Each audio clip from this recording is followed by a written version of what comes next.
Aula 18: A força da narrativa.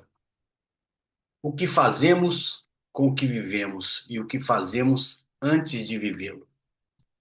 Meu nome é Bernardo Santana, eu sou pai, peregrino, doutor em Ciências da Linguagem, peregrinação. Vou fazer uma pequena introdução aqui, né? Porque às vezes a pessoa chega sem conhecer ou ver no YouTube. Há 17 anos eu caminho ao lado de quem quer fazer a sua jornada, uma jornada de transformação, seja no Caminho de Santiago, seja em outras grandes peregrinações pelo mundo. E ao longo desses 17 anos, a gente desenvolveu um curso Seu Caminho Começa Antes, que é uma preparação completa para quem quer peregrinar com consciência, com intenção, com um método claro, não apenas com umas boas botas e uma mochila leve, né? A gente criou também a planilha Tudo Pronto para o Caminho, que realmente é muito bacana. É uma ferramenta muito prática que é construída a partir desses anos todos de experiência com centenas de peregrinos, para que nada de essencial fique de fora desse planejamento. E a Ana me ajudou muito com isso, porque em todo o tempo que a gente tem somado, ajudando centenas de peregrinos, ela foi responsável, sobretudo, por catalogar tudo de maneira ordenada, dúvidas, medos, inseguranças, as vitórias, os erros, né, os acertos de cada um e tal. Então, essa informação, porque esses dados viram informação na hora que a gente processa, né? Eis a diferença entre dado e informação.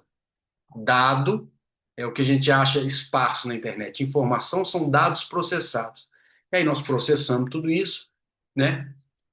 Fizemos esse tempo todo de estudo, então eu só tenho a agradecer a Ana e homenagear ela, porque a organização dela ajudou e muito na construção dessa minha metodologia, né? Mas vamos lá. Se você chegou aqui pela primeira vez, seja muito bem-vindo, seja muito bem-vinda.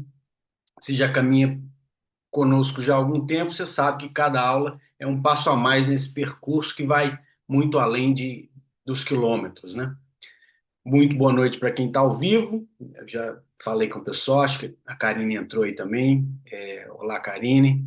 E para quem vai chegar depois no seu próprio tempo, seja muito bem-vinda e muito bem-vindo. A gente vem caminhando juntos há bastante tempo nessas aulas, né? Já estamos na aula 18. A gente passou pelos pés, passou pelo planejamento, pelo medo, pela estratégia, pela meta possível e impossível, por temas que parecem até mais intangíveis, como o tempo, o silêncio, o horizonte, né? Recentemente a gente tocou na integração, a gente observou o vazio, em dois encontros até por sugestão da Deise, né? E o retorno. E eu acho que cada tema abriu uma porta e eu acredito até que uma janela também, né? E hoje a gente chega a uma coisa que, olhando para trás, eu acho que teve presente sempre desde o início, talvez até mesmo antes da gente começar. E esse tempo ele parece que esse tema me parece que é deslocado, mas vocês vão acompanhar aqui, vocês vão ver que ele é entremeado nisso tudo. A maioria dos peregrinos consegue contar o caminho, mas poucos conseguem narrá-lo. E essa diferença que pode parecer pequena, ela muda tudo. Você me acompanha e aí você vai ver o motivo. Hoje a gente vai falar de narrativa. Então vamos começar com a palavra, como eu gosto sempre de começar pela palavra, vamos com a palavra narrar, né? Como a gente sempre fala. Narrar vem do latim narrare, e narrare conecta-se ao narus, o G é mudo, né? Gnarus, que significa aquele que sabe, aquele que conhece. E esse gnarus, por sua vez, vem do gnoscere, do gnoscere, do conhecer, né? Conhecer profundamente de dentro. Então, o que que isso quer dizer? Narrar não é simplesmente relatar. Nessa sua raiz que é mais antiga, narrar é um ato de conhecimento, é conhecer através do contar, né? É, Inclusive a sabedoria, a filosofia era passada de um para o outro através das narrativas, né, da oratória, né, nas fogueiras, a coisa da materna A Dei sabe muito disso, inclusive, a coisa materna nas cozinhas, né? Essa coisa. Esse que é o narrar que vem do conhecer do profundamente, né? De conhecer de dentro, né? Então, é dar ao vivido uma forma que o torna compreensível para você mesmo antes de qualquer coisa, né? E antes de qualquer outro também. O meu amigo, o professor Clóvis de Barros Filho, ele sempre fala que ele é um explicador. E para explicar para ele mesmo, ele precisa antes narrar. E perceba o deslocamento que isso promove, isso provoca, isso promove, porque quando a gente pergunta ao peregrino como foi o caminho, a gente espera uma resposta. Mas a pergunta mais exata não é essa. A pergunta mais profunda, talvez, seria o seguinte: você consegue narrar o caminho ou apenas contar o caminho? E isso não é a mesma coisa. Aí vamos chegar na hermenêutica, que é o quê? Dar sentido àquilo que foi vivido. Paul Ricoeur, um dos maiores filósofos da linguagem do século XX, ele diz uma coisa que perpassa todo esse tema, que é muito interessante. Eu não vou falar em francês, não, senão vocês vão descobrir que o meu francês é fraco. Mas eu vou falar já a tradução em português. O tempo torna-se tempo humano na medida em que é articulado de modo narrativo. Olha que interessante. O tempo torna-se tempo humano na medida em que ele é articulado de modo narrativo. Acho isso bonito, inclusive. E o que o Ricoeur está tentando nos dizer é que o tempo por si só ele não tem sentido. É a narrativa que vem, né, que vai humanizar esse tempo. É ela que transforma uma sequência de acontecimentos, o contar, dias, etapas, horas de caminhada, numa experiência que significa algo, o narrar. Então você veja que o significar é que muda tudo. Olha que interessante. A diferença entre o significar e o contar entre o contar e o narrar a partir do significado, né? E o Ricoeur, ele vai ainda mais longe ao falar de identidade narrativa. Nós somos, para ele, né, a história que contamos sobre nós mesmos. Não a história que os outros contam sobre nós. Não os fatos brutos daquilo que aconteceu, mas a história que nós construímos, que nós interpretamos, que nós habitamos. Olha só. Tem um filósofo alemão da hermenêutica, que se chama Gadamer, que ele é outro fera, ele nos diz o seguinte, ele nos apresenta um conceito que é muito interessante, que eu acho que faz muito sentido, do círculo hermenêutico, a ideia de que compreendemos partes pelo todo e o todo pelas partes. Isso aplicado ao caminho significa o seguinte, nenhum momento vivido em Santiago tem sentido completamente isolado. A bolha no segundo dia, ele ganha um sentido à luz de tudo que vem depois. A conversa com um desconhecido no albergue de Burgos, por exemplo, só revela o seu peso quando a gente olha para ela a partir do final. Ele estabelece essa relação entre a parte e o todo, né? E eu já falei disso também, dizendo que o caminho tem que estar em cada passo, essas coisas, né? Então, e o caminho todo, por sua vez, só se mostra completamente quando o colocamos em relação à vida que existia antes e à vida que passou a existir depois, né? Isso é muito, eu acho isso interessante. Compreender não é um ato que acontece de uma vez, é um processo circular que se aprofunda a cada volta, ou sobe de nível a cada volta, como eu já contei para vocês do rito do caminho de Chicoco, onde a gente precisa sempre chegar ao templo 88 e voltar ao templo número 1 para abrir uma nova volta na peregrinação, né? O terceiro tópico, narrar antes a narrativa que projeta. E aqui eu quero propor um deslocamento que, para mim, eu acho que é o coração dessa aula, que talvez seja contraintuitivo. Olha só. Quando a gente fala de narrativa, a gente pensa quase sempre em algo que acontece depois da experiência. Primeiro você vive, depois você conta. Primeiro você caminha, depois você narra. Mas existe uma outra dimensão da narrativa que é anterior. É uma narrativa que não descreve o que foi, mas que projeta o que será. E essa narrativa prévia, ela não é fantasia, ela é preparação do olhar. E aí, se vocês forem assim, tem vários, tem até documentário a respeito disso, que mostra o Cristiano Ronaldo, como é que ele faz essa narrativa antes dele bater o pênalti, por exemplo, ou antes dele entrar no campo. Mostra aquele cara do golfe, que eu esqueci o nome dele aqui agora, ele bolando e pensando no que vai ser atacado e tal. E aí o cara, com uma atacada, ele faz o circuito inteiro.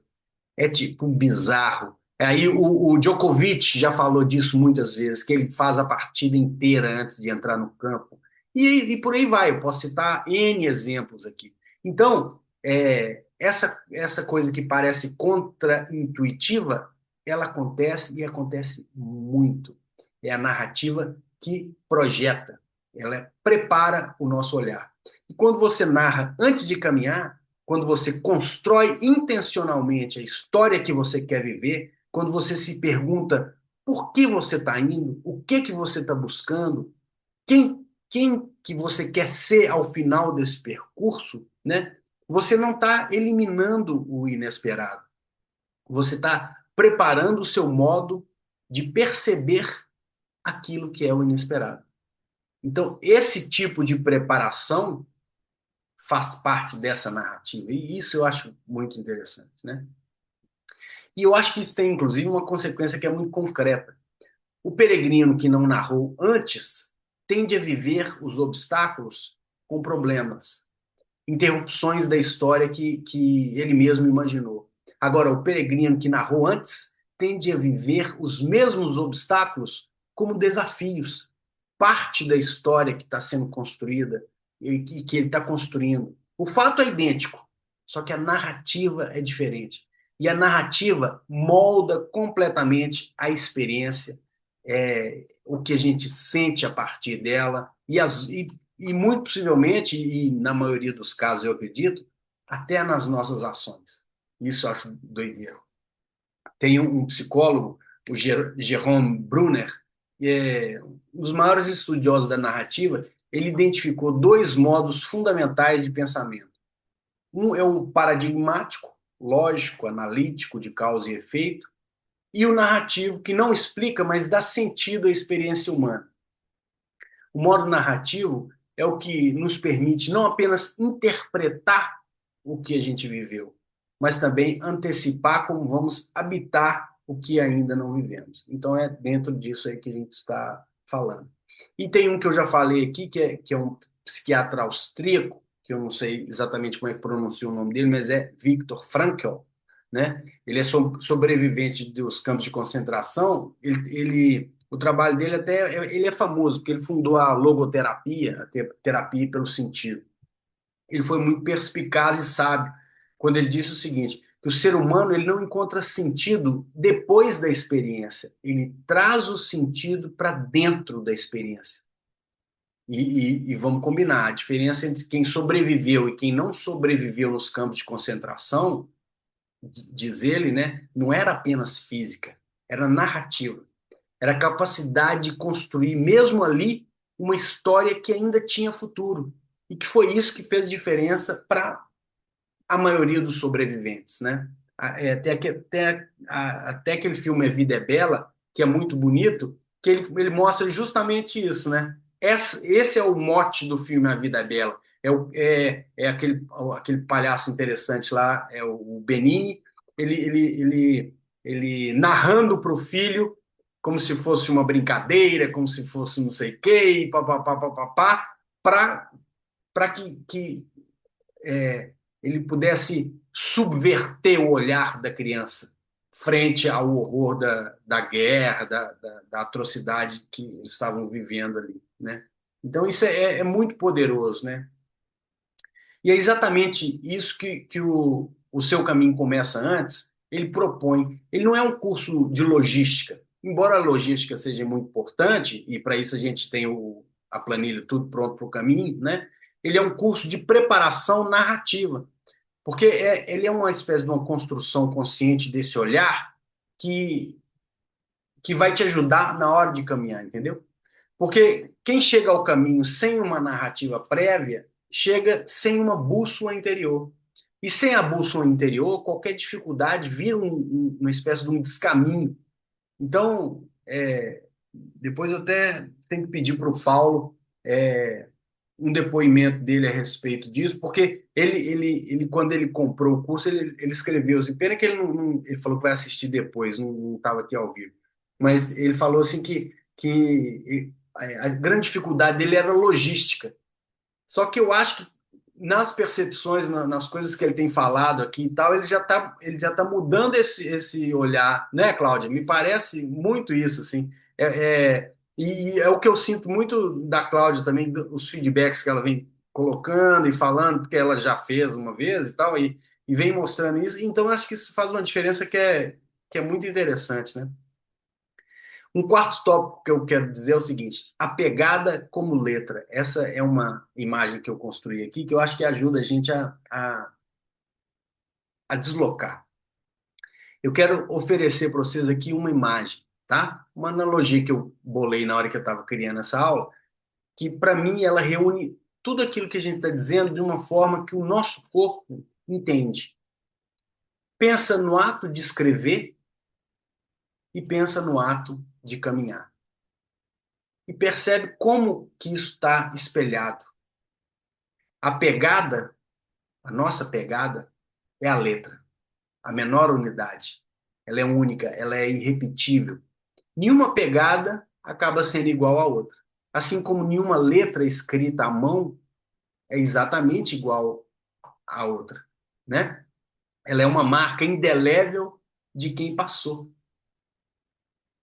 É ou não é? O passo é a palavra. É uma unidade básica de movimento e sentido. Então, um passo isolado não diz nada, mas o passo em relação ao anterior e ao seguinte, isso cria direção, isso cria o ritmo, isso cria o significado, né? Isso cria a frase, pensando na construção dessa narrativa. Olha que interessante. E a etapa é a página. É o dia vivido como uma unidade de experiência. Tem começo, tem meio, tem fim. Às vezes tem um parágrafo difícil, às vezes tem uma frase que você vai querer guardar para sempre, né? Que é aquela que você vai escrever e colar na parede, igual a gente já fez aqui, inclusive. E o caminho inteiro é o livro. É a história que o corpo escreve no espaço ao longo do tempo, com cada passo como palavra e cada dia como uma espécie de uma página, né? Então, antes de partir, você escreve o prólogo, você define o tom, você define a intenção, define o que está em jogo. E durante o caminho, você escreve, mesmo que não perceba, a sua história.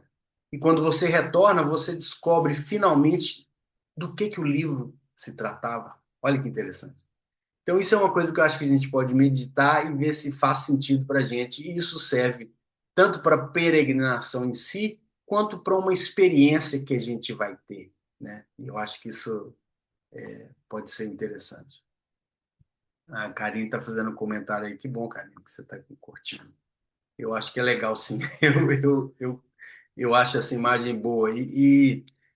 Eu trabalhar com a linguagem, né, nas ciências da linguagem, me ajuda nessas analogias, assim. Tem uma prima minha que frequentemente ela é minha revisora, já fez revisão de 3 livros meus, que ela fala assim, olha, se você tem uma coisa que eu acho que você faz bem, é a analogia. Então eu tento fazer isso justamente para poder, porque eu acho que esse tipo de coisa clarifica o pensamento, né?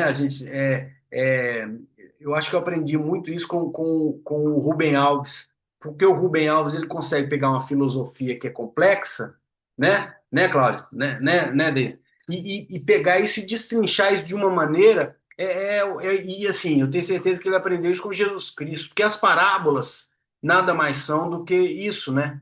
É a gente conseguir fazer esse tipo de projeção, é uma espécie de projeção, né? E que a gente consegue ver, e eu acho que fica interessante. Enfim, vamos ao quinto tópico. Oriente e Ocidente, duas formas de narrar. No Ocidente, foi Aristóteles quem primeiro compreendeu que a narrativa não é um enfeite da experiência, é a sua estrutura, né? Como se fosse a coluna vertebral. No conceito de mitos, em sua poética, né? Ele descreve o enredo como a ordenação dos eventos de um jeito que faz sentido. Então, a narrativa, para Aristóteles, não é o que aconteceu, é o que fazemos com o que aconteceu para que ganhe forma, começo, meio e fim. Então, acho que o primeiro estudo narrativo que a gente faz, nos estudos da linguagem e tal, é pensar segundo o Aristóteles. E no Oriente, a tradição japonesa oferece um conceito que a gente já tocou aqui em aulas anteriores, mas eu acho que aqui encontra um lugar que é bem preciso, que é o mono no awari. Eu não sei como é que pronuncia isso, nem em japonês eu não sei, na verdade. Mas é uma expressão que ela não tem uma tradução direta. Mas a gente pode tentar assim, a consciência relativa à impermanência das coisas. A beleza que só existe porque passa. A gente vê isso sendo citado geralmente quando eles falam das flores de cerejeira e tal, essa coisa. Essa emoção suave de quem percebe que o momento ele é irrepetível, né, e que ele não voltará. Tem muito a ver com o que no meu livro A Ilha e o Urso a gente colocou lá, que é o Ipoiquei, que eu falo nesse livro da A Ilha e o Urso, né? Que é a beleza a cada passo, ela se revelando a cada passo, essa coisa. Eu sei que eu já falei disso antes, mas eu volto aqui porque eu acho que é o cerne dessa aula, porque esse mono no awari, ele só existe narrado. Ele não é uma percepção automática, né? Ele é uma percepção que exige um olhar treinado para receber que essa experiência o que essa experiência oferece, né? E quando você recebe a flor de cerejeira caindo e devolve isso como um sentido, aí muda tudo, né? Muda o seu próprio olhar sobre aquilo que você está vendo, né? Lembra que eu falei sobre contar e narrar, né? A diferença está justamente nesse sentido. Então, eu acho que é isso. É assim, é a gente colocando sentido naquilo que a gente vê. Então, o peregrino que caminha sem narrativa, ele passa pela cerejeira em flor e vê uma árvore bonita. Agora, o peregrino que narra, ele que tem o olhar preparado, ele para, ele respira, ele sente o tempo inteiro naquele instante. Narra para ele sobre a temporalidade da vida, sobre o irrepetível momento.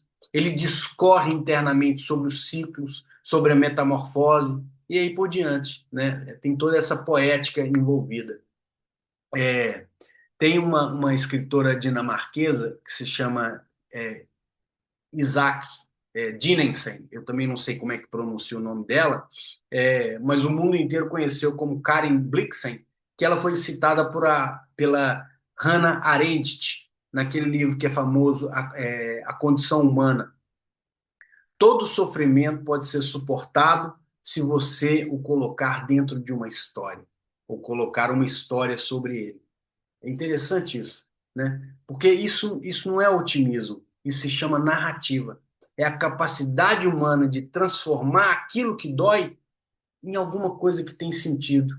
E aí, portanto, em algo que pode ser vivido com presença, o sentido, ou a gente, pelo menos, conseguir compreender de alguma maneira, né? E vamos no sexto tópico, que a gente já está indo para o final, que é o peregrino e a sua narrativa. A maioria dos peregrinos, quando é perguntado sobre o caminho, responde com uma crônica. Eu saí de Saint-Jean, eu andei 800 quilômetros em 33 dias, eu tive X bolhas, eu chorei no Cebreiro, eu conheci o fulano e Beltrano, eu cheguei a Santiago. O que é isso? Isso é uma crônica. É uma sequência de eventos organizados no tempo. 99% dos livros sobre o caminho de Santiago são assim, inclusive. 99%. A crônica, ela é sequencial. Agora, o que é a narrativa? A narrativa é interpretativa. A diferença está numa única pergunta que muda tudo. O que isso significa?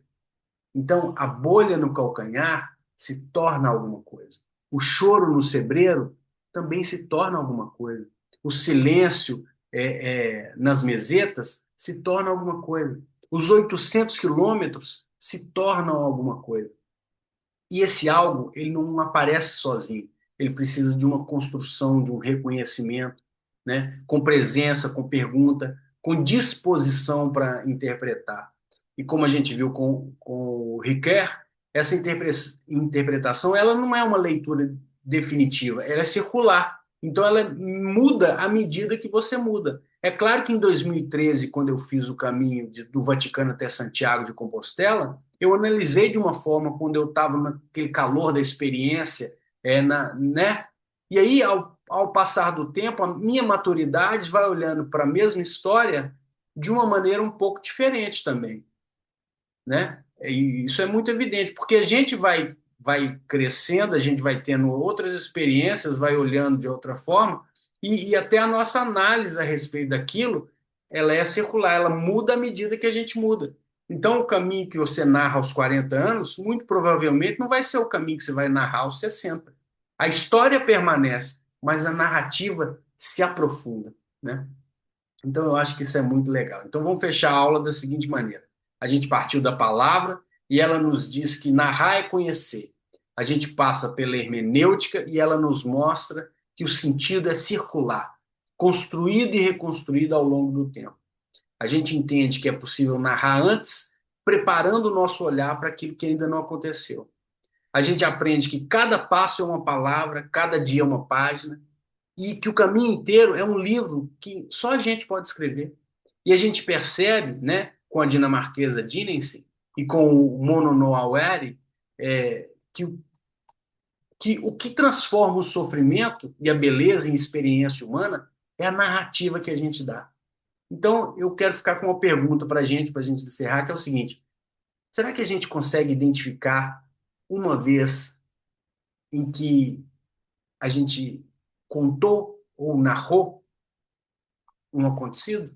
Por exemplo, o nascimento de uma filha, uma peregrinação, como conheceu a pessoa amada, uma experiência que marcou a gente profundamente.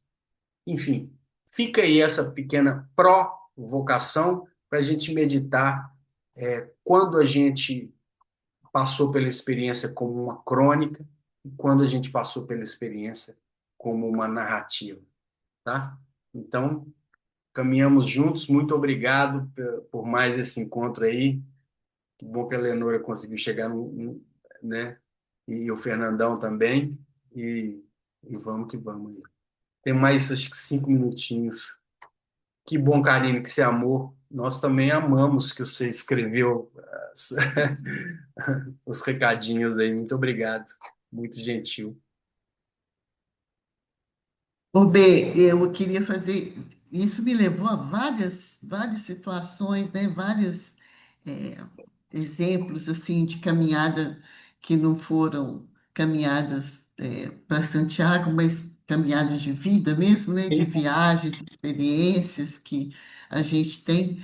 E aí, às vezes, o mesmo roteiro, né? O mesmo caminho que eu fiz e que outras pessoas fizeram, de repente, algumas pessoas é, acharam péssimo, foi ruim, eu não fui feliz, eu vou embora, isso aqui é tudo mentira, isso aqui não funciona, entendeu? E eu chocada, assim, tipo assim, gente, para mim foi maravilhoso, sabe assim? Tão maravilhoso que tudo que eu via eram bênçãos, sabe? Aham, Eram graças divinas, assim. De eu estar numa casa lá na Irlanda e falei para a dona da casa assim: você sabe que tem um coração em frente à sua casa, né? Ela falou: um coração? Falei: é. Você não viu? Ela não. As árvores eram muito altas e aham, as folhas balançavam muito, porque na Irlanda venta muito. sim, E aí os galhos, quando eles se juntavam, formavam um coração, você vê. sabe? E ela vivia Eu lá e tenho- não via isso, né? Assim, claro. não, ela nunca viu, ela nunca viu. Eu vou mandar foto para você. Aí todo mundo da casa, todos os estudantes, todo mundo que morava lá, correram para o jardim da frente para olhar e todo mundo começou a fotografar, sabe? Assim, Nossa, a gente nunca viu, a gente Olha que nunca legal. viu. Então, assim, isso e todos os déjà-vus da vida que a gente tem, né? Aham. De estar assim, e falar, gente, eu cheguei aqui antes de chegar. É, sim, sim, sim, sim, sim. Legal demais isso. Você deu um exemplo magnífico. Esse da árvore eu gostei demais. Muito bom. É isso aí. Essa inteireza Nem a própria de moradora, nem a presença. própria nativa tinha observado isso. Uhum. É, nossa, olha, Leonora, eu vou mandar para o B a foto e ele manda para Joga no você. grupo, joga no grupo. Não, não dá. Só você que posta lá, ele é Tá. fechado. Eu Aí você até, manda aí. Não, então me manda que eu posto lá no grupo. Ótimo. É eu até abri meu É, porque senão microfone, fica. Aham. porque eu ia falar algo muito parecido com o que a Daisy falou. Que Eu ótimo. fiz uma viagem com meu afilhado em maio Uhum. e dos lugares que a gente ia passar, eu Sim. fiz questão que a gente fizesse uma viagem de carro pela Uhum. Toscana. Sei. E aí, no início da viagem, as coisas meio que mudaram e a família da mulher do meu afilhado acabou indo a mulher, os pais e tal. Falei, gente, essa viagem à Toscana de carro é uma coisa belíssima, porque tem os fenos, tem os campos, tem é belíssima, vocês vão se apaixonar. E eu gerei uma Castelinhos, né?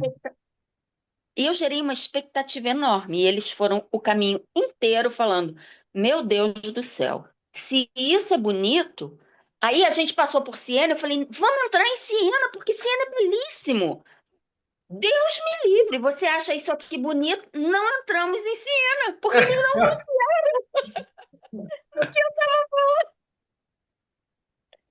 é, esse Impressionante. olhar da gente, eu tenho um olhar muito contemplativo. Extremamente. Eu moro em frente a uma comunidade. Aham. Então, é uma comunidade. E aí, tem as casas que são muito pobres no morro e tal. Pois, por que que eu estou falando isso? Porque sempre que alguém que nunca veio à minha casa vem a primeira vez, eu venho mostrar que da minha cama eu vejo a copa de uma árvore, Uhum. que é belíssima, pois ninguém consegue ver a copa da árvore. Uhum. Eles só enxergam a comunidade. É Sim. uma coisa impressionante. Eu acho que esse Impressionante. é um olhar muito contemplativo. Eu tenho um olhar muito contemplativo para as coisas. Então, assim, tipo, tava em Minas com a minha filha, e aí eu não sei o que ia acontecer, que a minha filha falou assim, mas olha, vamos dar um desconto no que a minha mãe está falando, porque tudo dela é exagerado. Olha só. Viu os Ah, pequenos detalhes, é isso mesmo, viu os pequenos detalhes. Vê com interesse, né? Maravilhoso. Interesse, né? Isso, é Eu moro maravilhoso. do lado de uma comunidade também, e eu sempre olhei para lá, morei muitos anos lá, eu sempre achei que era um presepinho, saca? Eu sempre vi como tipo o presépio do Pipiripau, assim, saca? Eu sempre achei super poético. Nunca achei como uma coisa desagradável ao olhar. Eu sempre achei poético sempre me soou presépio. Essa é a palavra que e à vem toda vez noite, que eu com as olhava. luzes acesas, É, fica lindo, eu acho lindo. é, Com todas as luzinhas acesas, fica uma é. coisa iluminada. Nunca fiz referência ao presépio, mas ouvindo você falar, tem total Não tem sentido. sentido? Depois olha como presépio você vê, porque Aham, sempre foi a imagem que sempre me soou, assim, presépio, presépio, presépio. aham, É. muito legal. Que bom, obrigado. Bê, Ah, eu não estou conseguindo ler o seu livro. Por quê? Eu cheguei a falar que eu tenho uma deficiência visual. é? Então eu vou ter que imprimir. Porque Hoje. eu ainda joguei pro Kindle, mas como está em PDF, Aham, ele não aumenta, a letra aumenta, mas ele sai do foco, não é que nem o livro corrido do Kindle, entendi, entendi. entendeu? Mas é uma deficiência minha. Então eu fui no esforço e sentindo dor o prefácio que eu amei e o capítulo 1 que eu amei. Eu falei, puta que pariu, eu vou ter que. A gente, ó, a Ana vai conversar com você, vai te chamar no privado para a gente dar um jeito de Tá, resolver isso, tá? Pode deixar. tudo certo. Bom demais.